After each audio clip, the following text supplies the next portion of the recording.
up here. Whoa, it's cold. Boy, oh boy.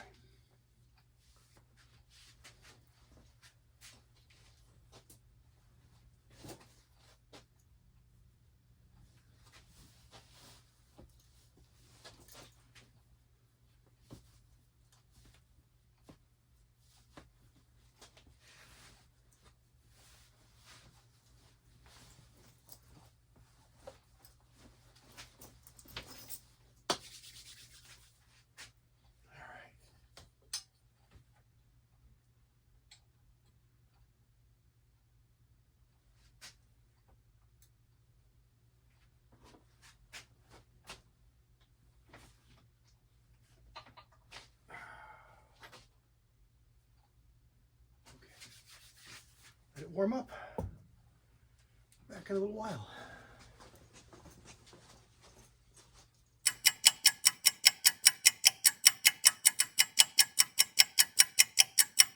Okay, let's see.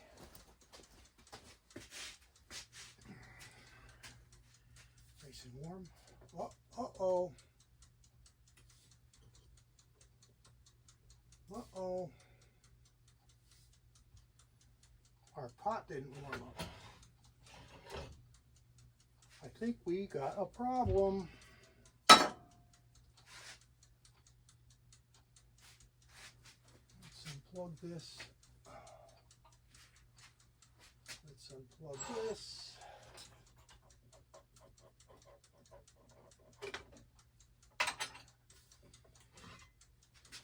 And let's see what happened.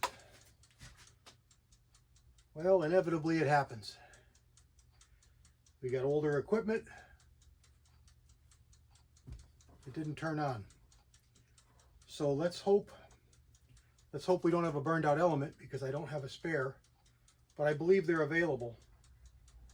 But it's been a while since I've done anything with this one anyway, so let's see what we can find. Maybe we just got a bad connection, or maybe it's just dirty. Let's see what we can do.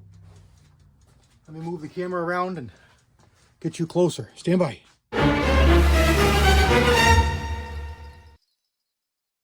All right, I got a couple things out here that we're probably going to use. I got some Croyle because we got some rusted screws. I've got a socket for these nuts and a small screwdriver. And over here, I've got a piece of Scotch-Brite and an oily rag. So let's start out by, I already squirted these off camera, and I got started here, and I said, oh, I should have done everything with you guys here. So let's just do that over again. I try and keep this out of my lead, because there is a little bit of lead in here. We don't want to make too much smoke. It's not really going to hurt anything. It'll burn off, but I know you guys can't see my face, but I wanted to be a little closer here, and I'll probably end up bringing you closer in as we get going here. So let's start with the controls here. And it looks like we got some, let me get my eyeballs on here so I can see something. We got some regular screws here. Just probably just into the tin to hold this little cover on. Yeah, they're really short. So that's all that they're doing. I'm hoping that we find some corrosion and we can just clean it up, and it doesn't, we don't have any burned out elements or anything like that, because I'd like to do a little casting with this pot. Yeah, I've got two more pots that I could use, but one of them I use for pure, and the other one is my main Lyman pot here, and that one there is half full of a regular alloy. This one here has got a real hard alloy in it.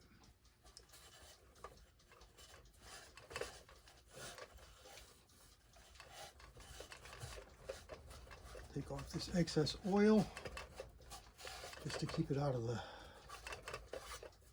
lead. Looks like we got a couple more screws here on the side. And I'm gonna take it as much apart as I can since I'm doing it, and just do it all at once. Hopefully we don't break any screws or strip any screws and have any problems that way. So what we're going to do here first, because I don't remember the last, I got this pot from a friend of mine when he passed away. So this will be the first time I've taken it apart. So whenever I've got rusty stuff like this, corroded stuff, I like to tighten it a little before I loosen it. Just a little bit, just to move it. And sometimes that's enough to break it. All right, that one came apart good. But if they're hard or sticky, tighten it a little, loosen it a little, tighten it, loosen it, tighten it, loosen it, and then spray it again. This one came out too, so that's good. These are not too corroded. That's good. This one's a little bit tighter than this one, but this one over here I can turn with my fingers. And I'm going to put a little bit of yeah, they're dry. I'm going to put a little bit of 2-cycle oil that I use for the molds on here because it's get a very high temperature, which is the reason that we like it for the molds, because it doesn't burn off as quickly and easily. So it'll protect these threads a little more. I could also use anti-seize, which, thinking about it, I've got some right over here, some aluminum. I think I'll use that. This one here loosened right up, no problem.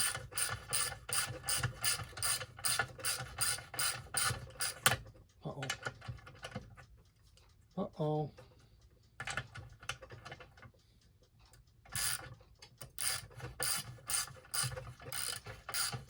It loosened, but I think it's stripped. That's not good.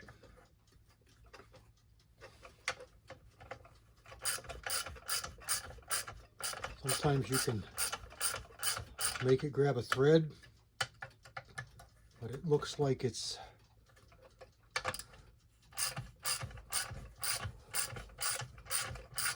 whatever's inside is just spinning.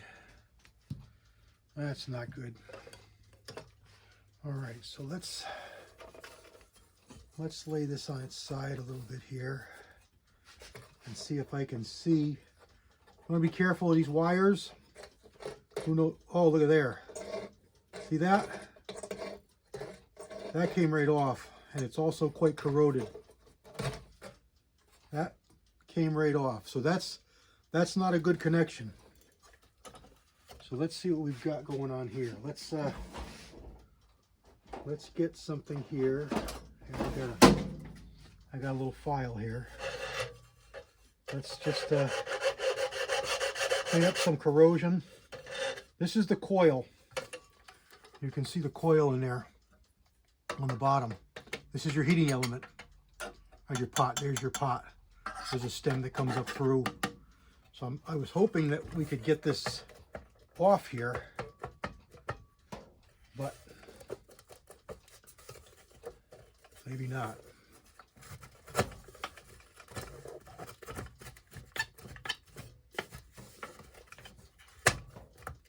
I don't know what this is. I don't know what this is connected to.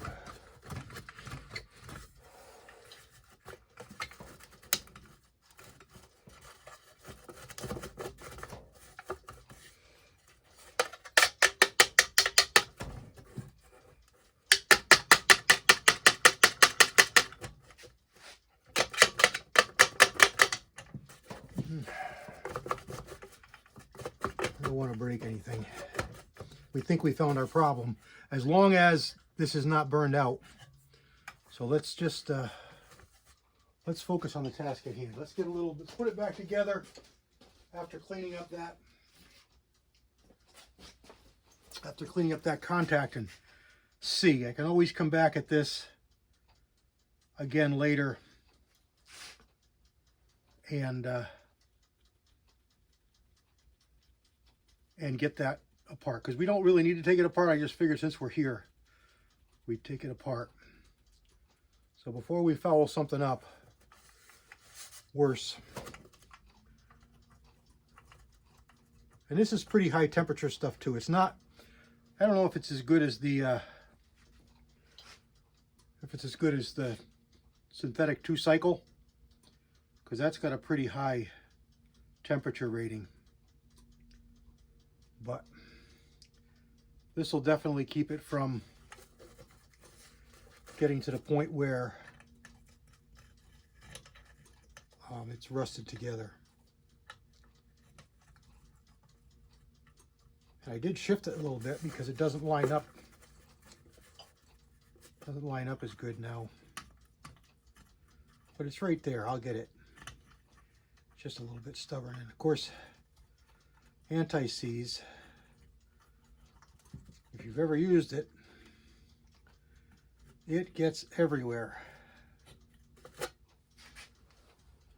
It gets everywhere.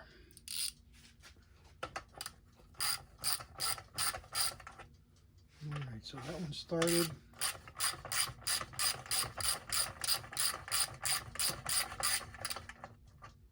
And that one started.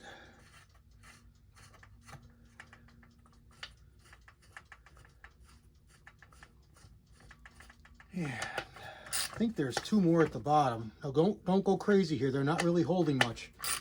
It looks like a 1/4 20 bolt. So, and that one there is not going to tighten. So we got that. So let's go back over here. Oh yeah, we loosened that. So let's put these back. This holds the tin. This holds this on.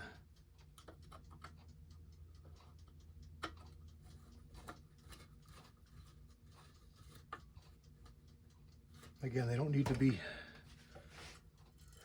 super tight. Just snug is good, because all they're holding is that tin shield that doesn't really move anyway.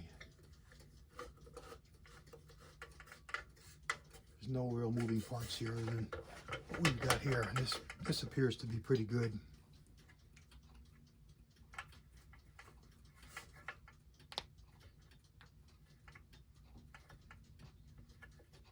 Again, tighten it and loosen it to break it free. I keep this pretty well lubed, so I'm really only taking it off here just to make sure that it's not rusted up and frozen in place. This is the fulcrum that your lead lever works on. All right, so that's okay. So we're going to leave that on the side. Let's get these cleaned up and make them nice and shiny, so we get a really good contact.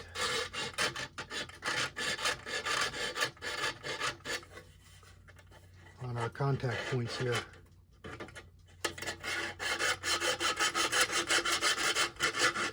And they get carboned up from arcing, from not making good contact. That carbon is hard stuff. The file doesn't even want to touch it. But once you get through it, it's fine.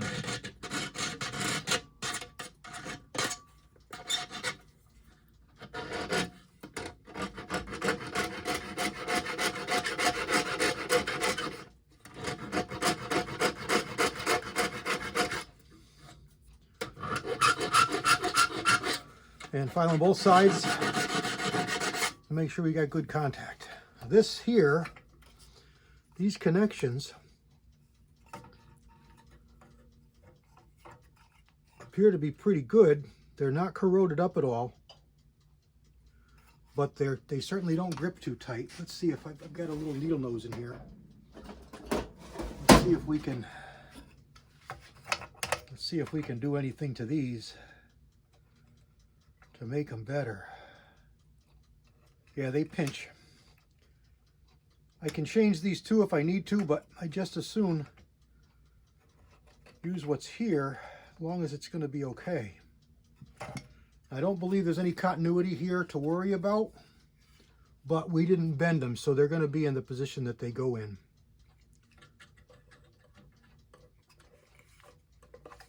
And then once we get them on,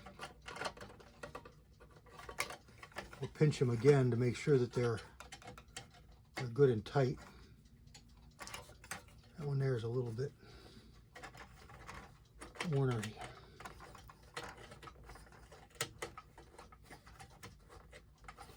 But it goes right on. So let's see if we can get in here with the pliers and just make sure that they're tight. Because anything that's loose is going to arc a little bit, and it's going to make that carbon up again and not make a good connection. I could put some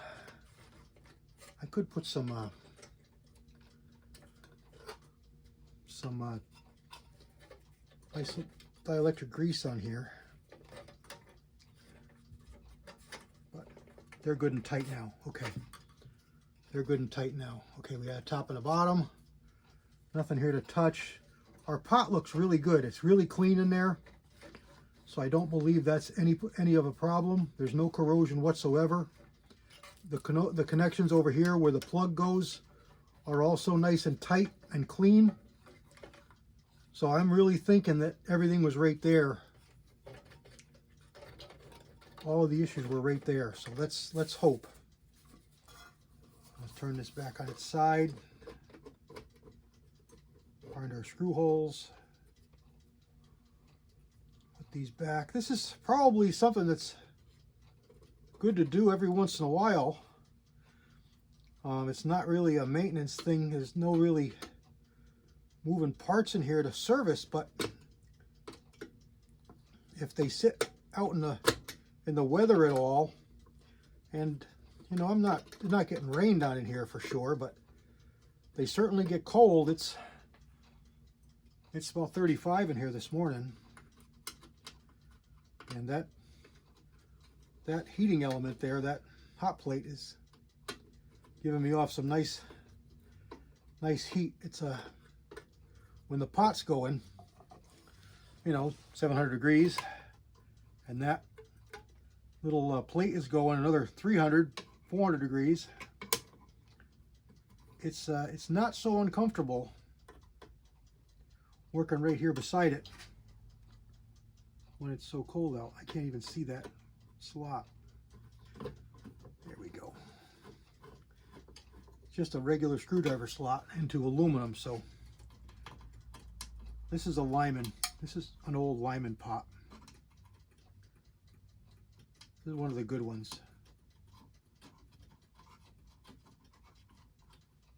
It's supposed to go pretty high. I've got no problem reaching the 7 to 750 that I like to cast at. And there's no resistance here whatsoever.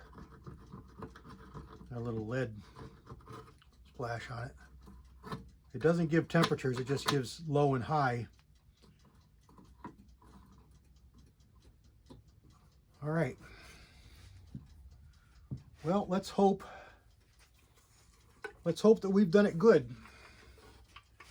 Get back over here. Turn it down on low. It could arc a little bit when you turn it on, so I don't love how that goes on either, but let's try it and see. We'll know right away. We'll know right away because of it'll get warm. Doesn't really make any noise, so we're going to plug it in here. Okay, we're plugged in. See if it makes any noise.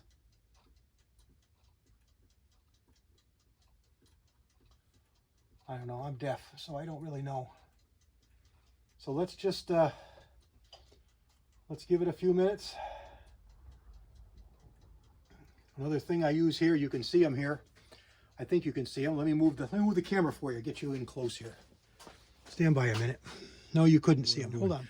Another good tip here that we learned from our friend Walter Bunning is these lights right here. These are called sewing machine lights, and they've got a little magnet on one end and they got a switch on the back, and you can get them in a couple different brightnesses. They're LED, and I love them for reloading and for casting. So there's no real good place to stick it over here. This body doesn't get too hot. This one gets very hot, so I stick it on this one, no problem, even when it's running, to get too hot. And I just bend it over because it's got an arm. I just bend it over where I need it, and it lets you get a lot of light right there on your lead stream, so you can see what's going into your molds. It helps a lot. And I don't use mold guides. I had one on here and took it off. But sometimes just a little bit of elevation that you can get from a block of lead, an ingot of lead, is really handy. You know, you can get up here with your mold right there. It gets you that much closer. You can freehand it, and I usually do, but having something there just a little bit lower is nice. And I do a lot of hollow points, and I need to have that extra that extra space. And it's getting warm. Perfect. That was what it was. Really happy about that. That would have been a bummer, but not the end of the world. The elements are available. I'll show you another little tip that I've had in my old videos, but I don't have in this one. In this channel, let me zoom you in over here. Hold on tight. So that right there. So here we have the end of my casting bench.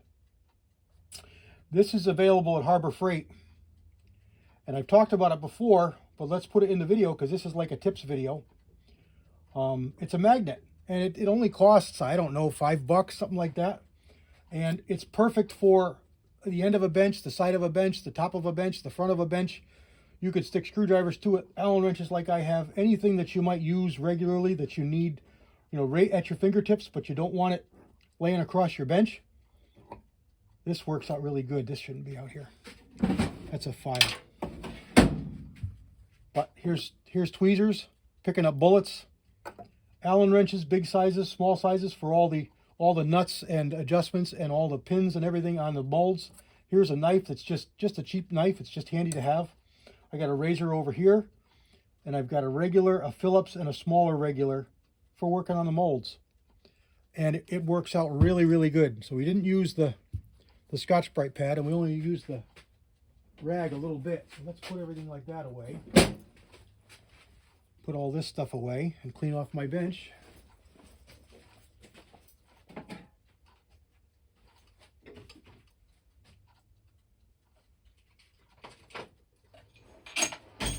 That gives you a toolbox. We'll pull this top one off and shake it out. And that's all I've got on here. It's just a couple of old towels. It makes for a soft landing for your bullets. Works really good. And you can take them off and launder them. They're pretty dirty, so you may want to take them to the laundromat or do it when Mama ain't looking, because if she's like my wife, she doesn't want anything that's really, really dirty in her washer machine to make the clothes dirty. And there it is. So we're going to give this a good half an hour or more to warm up. And then I'm going to cast some more bullets. So I hope that helped. Hope that gave somebody some tips to what you can do to check things out before you really get upset with thinking that the world's ended. We found a bad connection. Let's hope that's all it was. It's pretty hot, so I think it's going to be good. But we'll see if it makes the temperature. We'll get our thermometer out here, and we'll get it measuring our lead temperature. And with a little bit of luck, we'll be okay. All right, that's about it. God bless everybody. I hope you have a great week. I hope you're having a great week. And we'll talk to you on the next video. Thanks for stopping by.